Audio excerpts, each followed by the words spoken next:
Welcome to the STARS program, seniors taking active roles in society.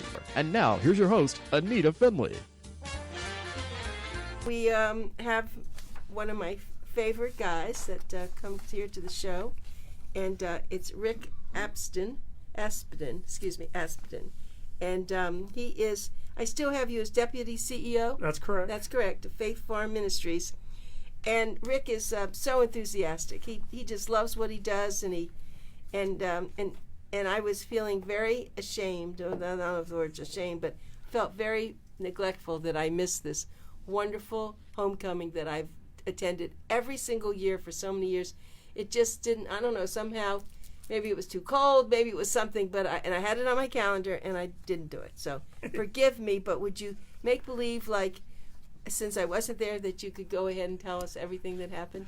Well, homecoming is an awesome time once a year that we have where we bring the three campuses together, we bring the alumni together, and we just celebrate what God has done in and through the ministry of Faith Farm Ministries. And so it was a great time of worship. It was a great time of fellowship. It was a great time to get a little bit of our competitive spirit going because we have some games that we play against the three campuses, and so that's always fun. Baseball, the right. Baseball game, that's always fun. And then just an opportunity to really just relax and fellowship with each other. Many times the staff from each of the other campuses, they don't have an opportunity to commune with each other on a regular basis, and so homecoming is always fun. And then obviously the students too, they hear about other farms, but they may not have been to the other farms, or some of them have been to the other farms, have friends at other farms, and for whatever reason, they've either left and gone to another farm, or left and then relapsed and gone to another farm. And so when they come back together, they are able to just fellowship and have a good time. Great food. Troy at the Boynton campus, and his cooks always do a great job. Making sure well, great Troy food? is in charge of the campus, right. And then of course, and so they do such a great job. The barbecue chicken. I mean, I already can smell it. I can see it. I see the cakes and all the desserts. I see the baked beans and all the things. I mean, I really feel bad. I wish. Can we turn the clock back? Turn the clock. Turn the clock back. Well, for some of us that'd be awesome, but I'm not sure Troy would appreciate it. No. One homecoming a year is enough for him, I would imagine. Well, you describe it, but let me give you my take on it. Since I have never been a student there, I look around and I am so appreciative of what Faith Farm does when you see all those beings there, and each one, whether it's a family member or it's one of the students, that they've been so touched and they've been so turned into something that's so important. More than that, though, even, I love the motivational speakers. I go crazy with them. And also the band. So I said, where did they find this band? Well, they're just people there at the, with the... right, with the different ministries. I know. I mean, it's like a miracle, isn't it? Yeah, we have a lot of talent. The one thing that you realize about Faith Farm, and when you're ministering to people that are in addiction, there's an amazing amount of talent that comes through our campuses. And, the goal obviously is to get them to utilize that talent in a productive way in their lives, as opposed to, they're very talented and sometimes they've used it in a negative way in their life up to this point. And so they just get their thinking to shift a little bit and use it as a positive way. They can be very, very successful in many different, areas of life if we could do that. One of the interesting things about the last 2 years is that we've not really had motivational speakers, so to speak. We've had former graduates come back and give testimonies. Oh, I'm sorry. So, for me, it's motivation. Well, it is motivation. We've had in the past, we've had some kind of like name people come in and do a talk afterwards, but we've really concentrated on bringing back our alumni, successful alumni, and allowing them to give testimony. And for an example, George from Okeechobee, he come back and he's been clean and sober for 33 years. Oh wow! He went through the farm 33 years ago, Oh, my and then goodness. he has an amazing life to share and give the guys that are in the program today hope that look at I done this and it's like I've been sober, clean and sober, and serving God for 33 years. And of is his he life. one of the speakers? And he was one of the speakers. Oh, darn it! And so Yeah, I haven't heard him before. I don't right? think. No, That was probably new. not. Probably not. How old is he then? I In his 50s. I would maybe. imagine he's probably in his 60s. I see. Or very close. That's but, great testimony. though. and him and his wife come back and shared what's happened since Faith Farm, and it's awesome and gives hope to the guys that are in the program that are going, man, am I ever going to get this? Right. They've been in and out of different rehabs and different situations, and they're finally coming to a place where they're hoping that this is going to be it, and they hear a guy that's come through the program and 33 years has been clean and sober and living a productive life Right. In Christ, and so that's that's very encouraging for them to do that. So what does George do now? I can't remember exactly what George does. He's a contractor. He's a building contractor. So that's what Was he he does now. that before? Do you think? I can't remember, to be honest with you. Long time ago. Who knows? Well, right? yeah, and I wasn't part of the ministry then course, either. But of course. but he is. He's a contractor. I think he was a contractor back then, and just he has done really, really good for himself for the last 33 years. That's a Him and great his story. wife I'm are- glad. It just makes me feel worse that I didn't see him. Who else did you have? Someone else? I'm trying to think Usually now. they're women too. Do you You have know what? Unfortunately, the lady that was scheduled to work, scheduled to come in, got called into work at the very last minute, and she wasn't able to come. It's so disappointing. Yeah. Because we always like to hear from Yes. women in the women's program, and they do such a tremendous job over there. Right. Joanne does a great job over there at ministering to the ladies. We were so disappointed, but we understand, sometimes, because these people, some of the people that have come through the farm, many of the people that have come through the farm are successful people. Yeah. And, they have somewhat socially important jobs. And so when they get called, they have to come, type thing. And so that's what happened in this case. She got called into work and couldn't, kind of say no. And so we unfortunately missed a great testimony. Right. And so, did you speak? I did not speak. Well, I have the honor of collecting the offering. And so I usually give a charge of collecting the offering and just, and it's all about joining God at his work. And everyone that donates to Faith Farm, they don't realize this, but they're joining God at his work at Faith Farm, because everything we do is supported by the people that donate a couch and buy a couch. Those two people are joining God at his work at Faith Farm. Yeah. Well, I'm going to tell you, I usually put a $20 bill in the basket, and I will send you the $20 bill. That I can do. Okay. I'm going to do it. So now, if I wanted to send it to you, I will do this at the Fort Lauderdale.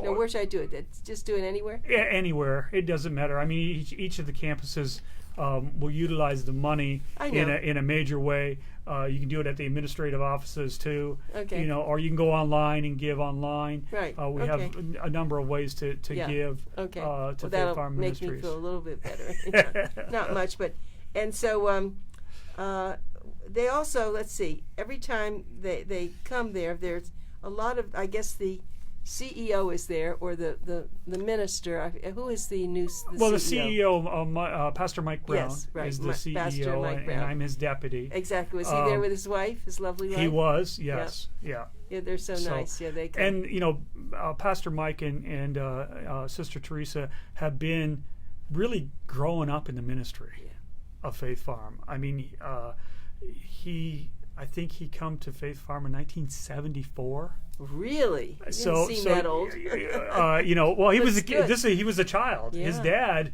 was one of the first pastors of the Fort Lauderdale campus. Oh, I didn't know that. Yeah, and so I mean, he's done every job. He's been a part of the ministry for forever, really. And so he's a real staple for Faith Farm. It's interesting that people don't leave, do they? People like that. Well, Pastor Mike's only had 2 jobs. He's worked for Faith Farm and he's worked for Dunklin Memorial Camp, and so out there in Okeechobee, right? And so he took a little hiatus, and then the board asked him to come back, and so he came back and is currently our CEO and does an amazing job. Yeah, right.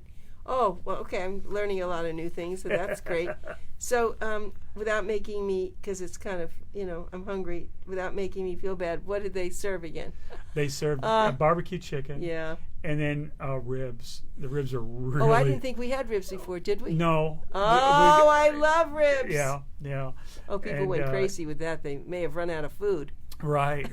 And of course, all the condiments around that, and of course, hot dogs for the children and stuff. So, right, and the desserts. Yes. The women's ministry makes some desserts, and then we get some desserts donated. Cheney Brothers donated some of the food for us. Oh, that's wonderful. And so, we have a lot of partners that help us out. I know you do. We just thank everybody for how they've donated and how they've shown up and been a part of what God's doing at Faith Farm.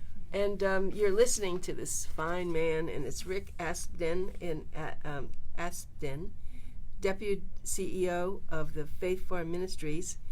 And Rick is he's so typical of the people who run this. He's so enthusiastic, and he's just so caring, and it's funny. I just was someone else the other day, and I forget what they were going to go get something, buy some stuff. I said, you have to go to Faith Farm.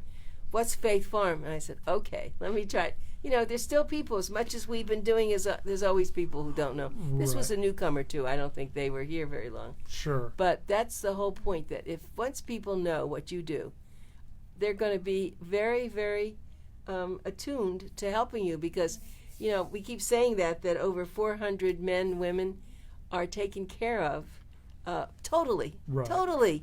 And that's always the worst part for someone who's really been down. Where am I going to get money to live? Where am I going to get money to eat? What am I going to do with my family, right? Right. And so when they come to Faith Farm, basically all their needs are met.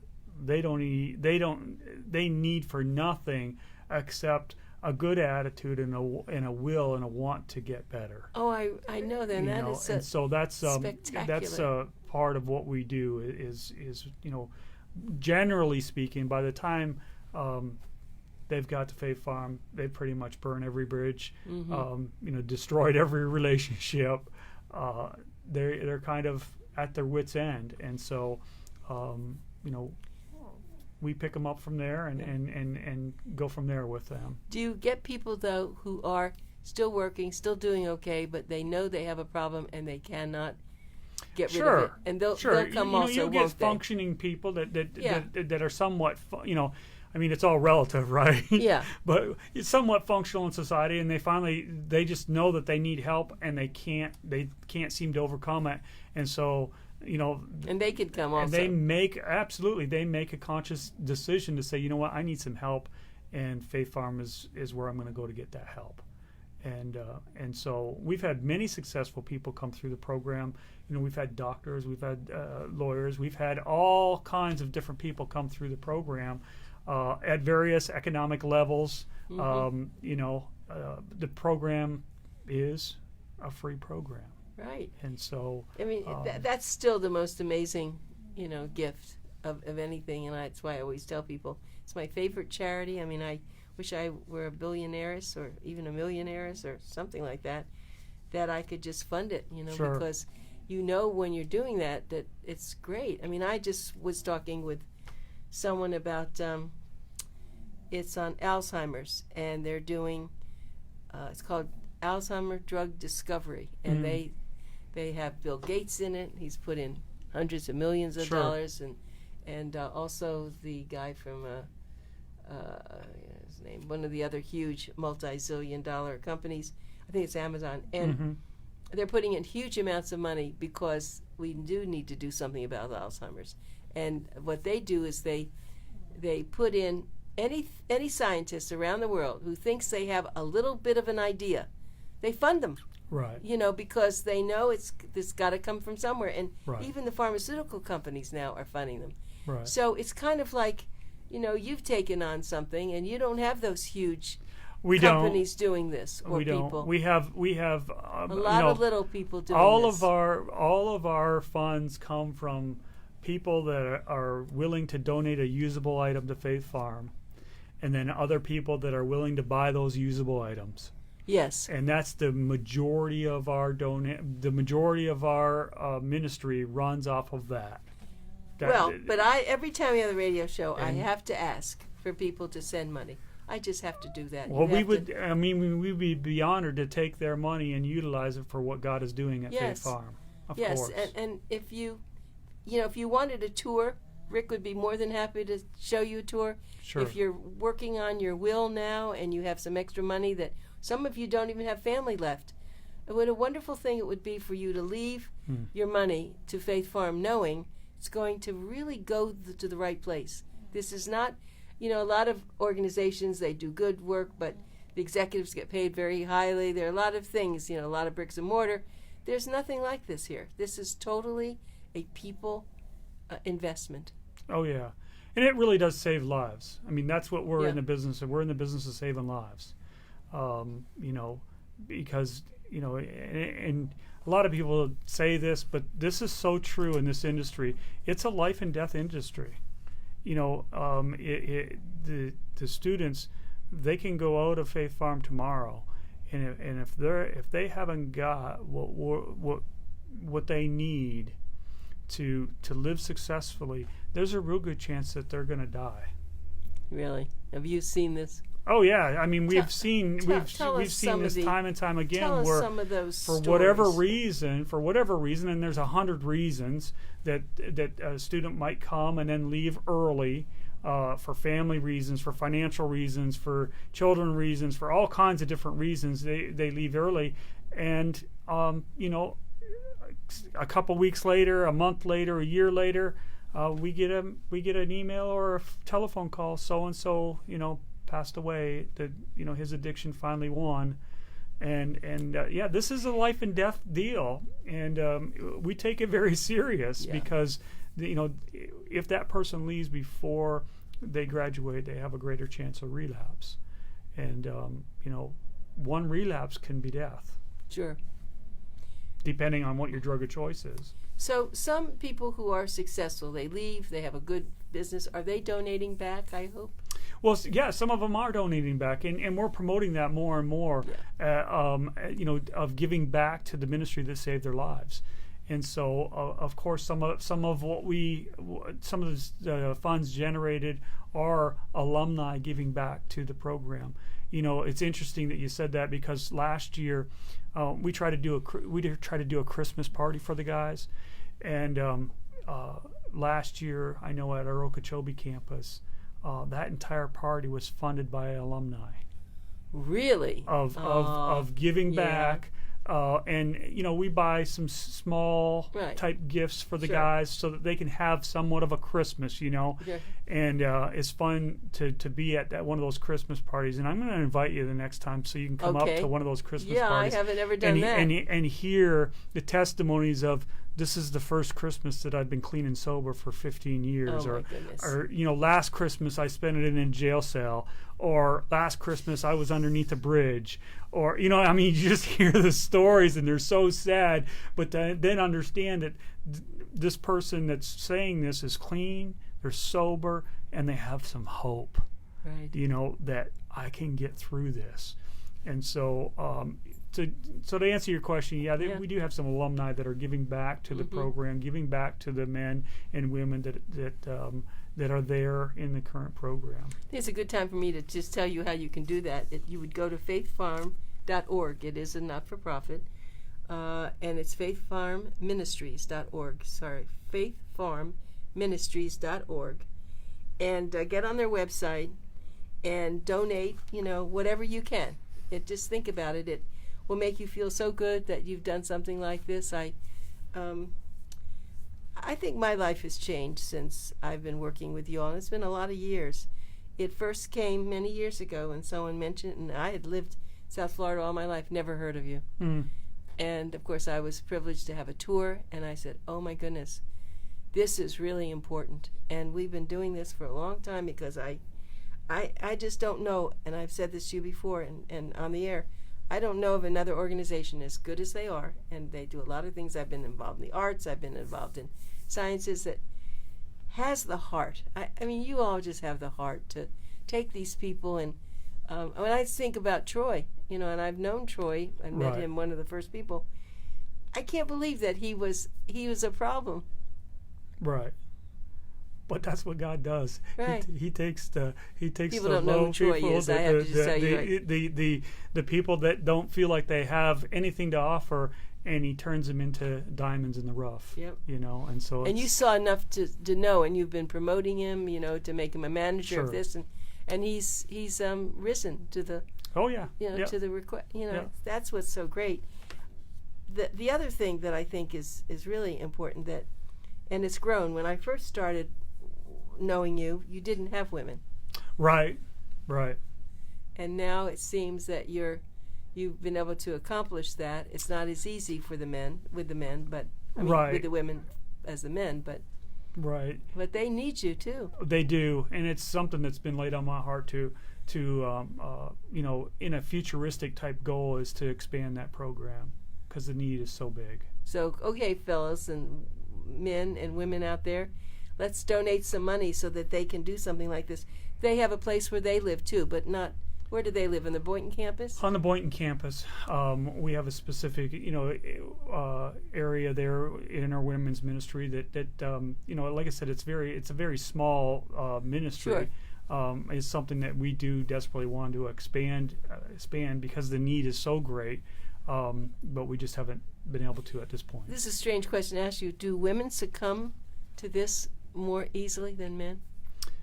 Is there? I don't think that there's any real data that can say that there's more one or the other. I can say this though, that statistically, it's harder on a woman's body than it is a man.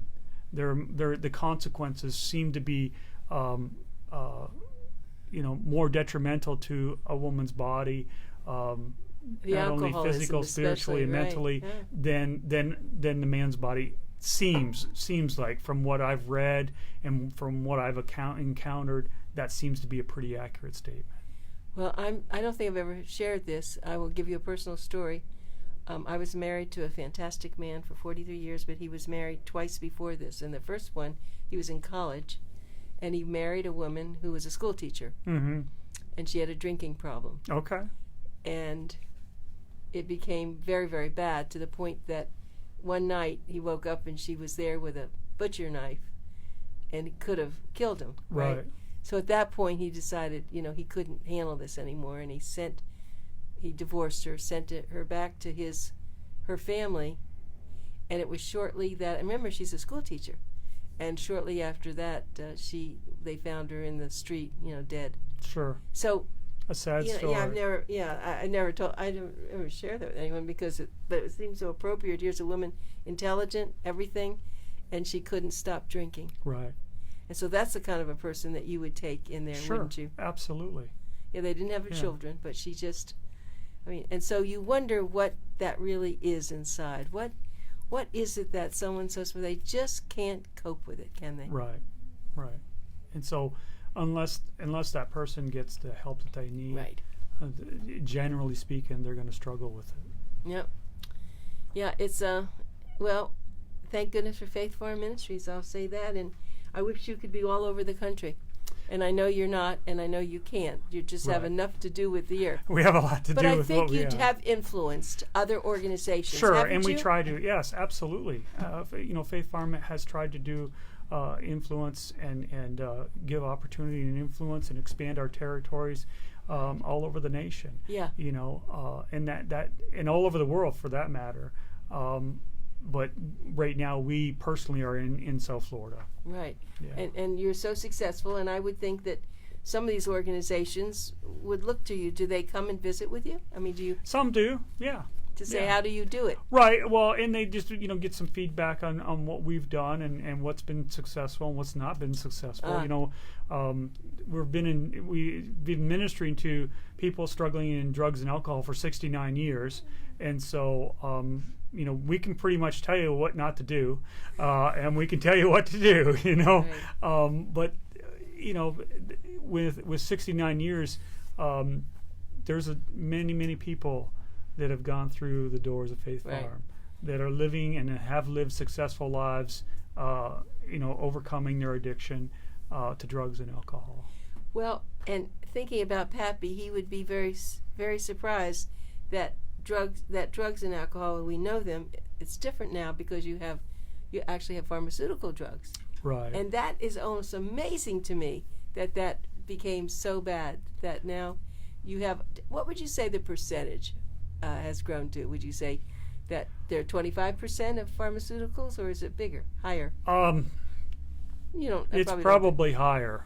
Really? Yeah, I mean, of course the alcohol is an issue, but prescription pill use, it was very high. Now it's come down because of course the government's cracked down on a lot of this, but if there's a will, there's a way. I know, but that is really surprising to me, because here these people, all they were trying to do is get rid of pain. Right. And then they couldn't control control and then it. there's a certain percentage of those that get addicted even in that, but then it's the people that end up stealing their grandmother's medicine or whatever, or they doctor shop. There's a lot less of that, but those are the things that used to go on.